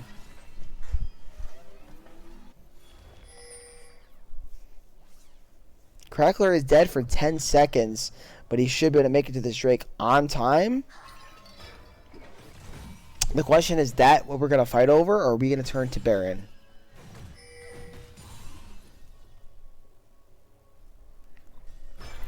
Based on the positioning I'm seeing from Scorch here, the decision will be to fight for this Drake.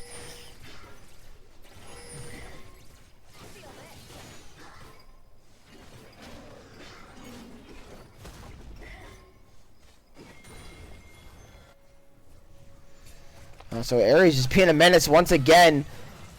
He does have all 5 members top lane. They're going to land all the CC, all the damage. There's a Jinx Rocket, end up hitting on the multiple members. Well, Ares be able to get out of here. Nice dodges. He does have the ghost.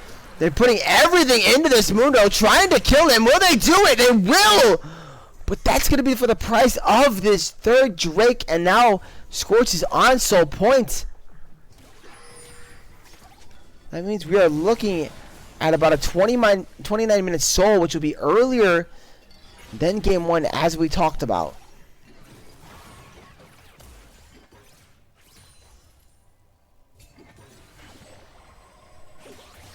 Now with only 4, they're going to still try to apply pressure here. Nice charm, going to land on the Flame Dog, bring him to about 60% HP. He should be okay, just backing away safely into his base. Mundo's dead for about another 3 seconds. Once he spawns, I'm anticipating we do see Scorch turn for this Baron. Tem also has TP, so he can apply the pressure here on bot side of the map. He does got to worry about maybe the Rek'Sai coming over. Would be a bit of a mistake if he did. But it looks like they're going to respond to this. They're walking through the jungle now. A lot of ward coverage, though, as you see most of that jungle being warded up by Scorch. So they're walking completely into vision. And Ares is just going to step forward. This looks like it could end up being a flip. We do see Rek'Sai here. She's going to get into the pin. She's going to let knock up onto multiple members.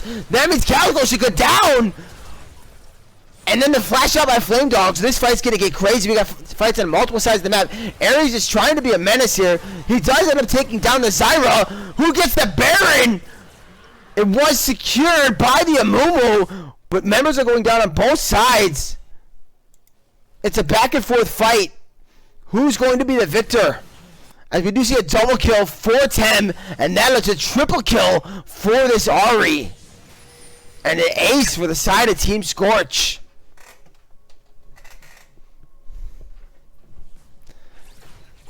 It was a bit sloppy, but in the end, Scorch, fighting on all fronts there, are able to pick up the ace. Crackler does respawn here to watch his inhibitor fall, and a nice bandage toss by Rusty.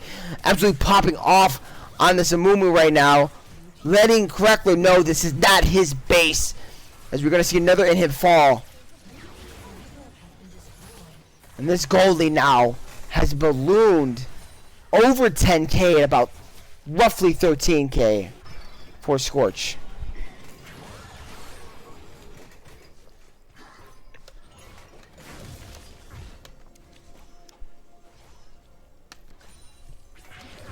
Once again, looking at the gold across the board, we're seeing a similar situation to the last game.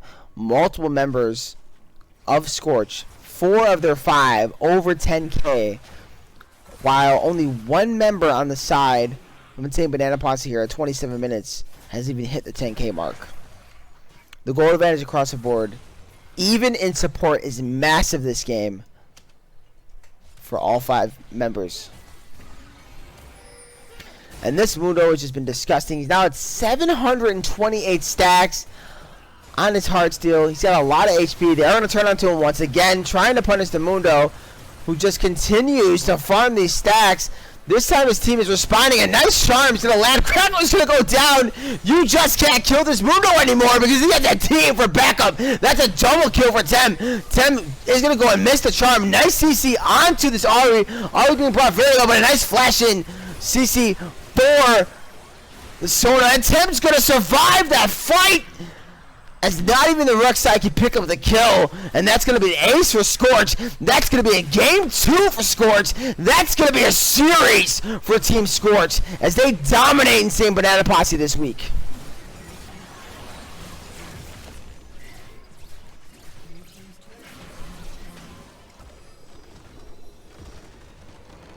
Congratulations to the side of Team Scorch today. What a game. What a series. After a awesome series last week with Insane Banana Posse to take down the defending champs, for Scorch to come out here today and then make their own statement, taking on the team that just beat the reigning champions. That is a huge, huge, huge statement from Scorch here today. And that just makes Group A just more and more spicier, guys. Wow, what a game. Let's check out the damage stats here. And yeah, I mean, you see a similar thing here to game 1. Ghost Tiger putting up really good damage on the damage charts here. 30k this game, as it was a shorter game, less than 30 minutes. Rek'Sai does drop 24. The damage wasn't bad across the board for Insane Banana Posse, but it just wasn't enough. Meanwhile, as we see on the side of Scorch, what a performance by this Mundo. What a performance by this Ahri. 29k respectively by both of them. Hawaii even tops them both in the damage charts, but really just great performance across the board. And Rusty had himself a day too, continuing to play very well in these tank champions, doing his job. He had multiple massive MMRs that led to at least 3 or 4 members being caught out there. Is Group A the group of death? It might actually be the group of death. Who messaged me? Smalls, to answer your question, I will be yes. You guys start in 30 minutes or you start now? I forget. Let me know. I don't remember. But yeah, I think I have a quick second. I always love to interview teams when I can. I think I should have a moment. If anybody from Team Scorch wants to jump in, it doesn't have to be anyone in particular. Just whoever wants to jump in. You guys want to come talk, feel free. I'm always love to have people. Oh, you're starting 8 CST. Okay. All right. So here's what I'm gonna do then. Um, I have about a couple minutes. Let me ask them.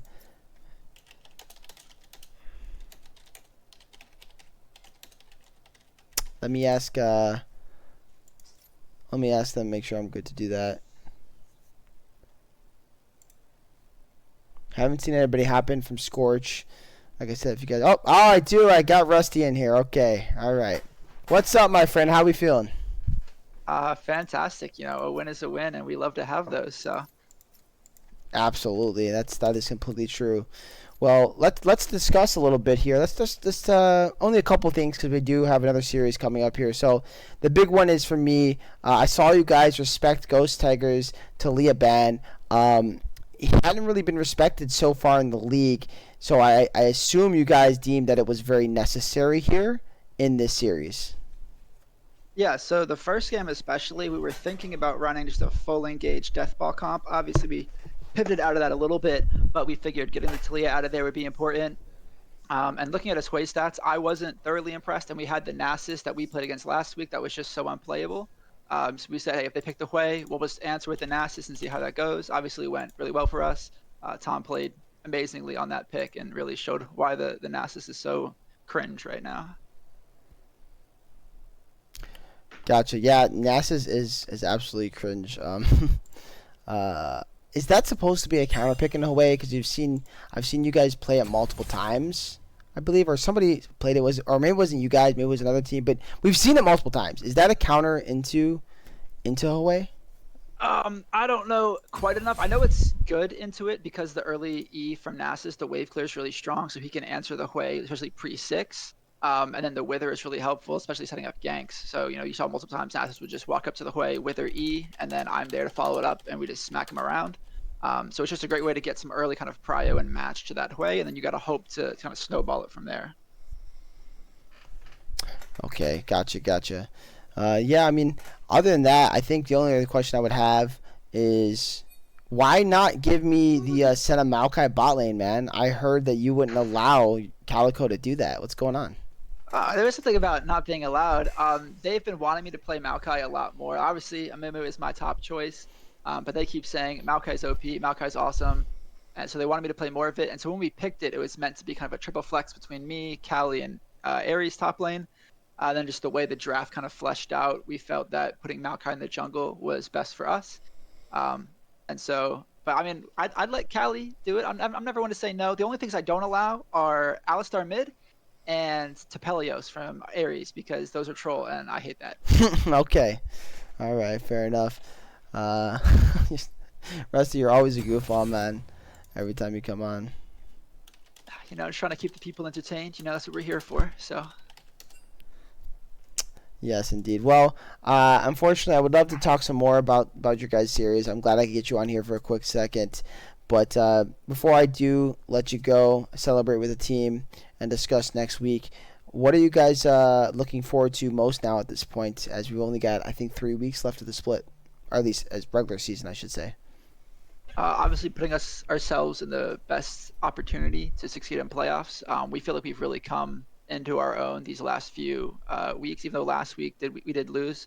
We feel like our drafting's a lot better, our teamwork's a lot better, and so we're just excited to keep playing and see how we can do and see if we can finally win a finals. All right, I'm excited for you guys to have that opportunity. So, good luck on your future games, and we'll see you guys down the road because I know we've got a matchup for you guys. I think it's week 7, so looking forward to that. Otherwise, good luck, man, and we'll see you soon. Awesome. Thank you, sir. Best of luck. Thanks, brother.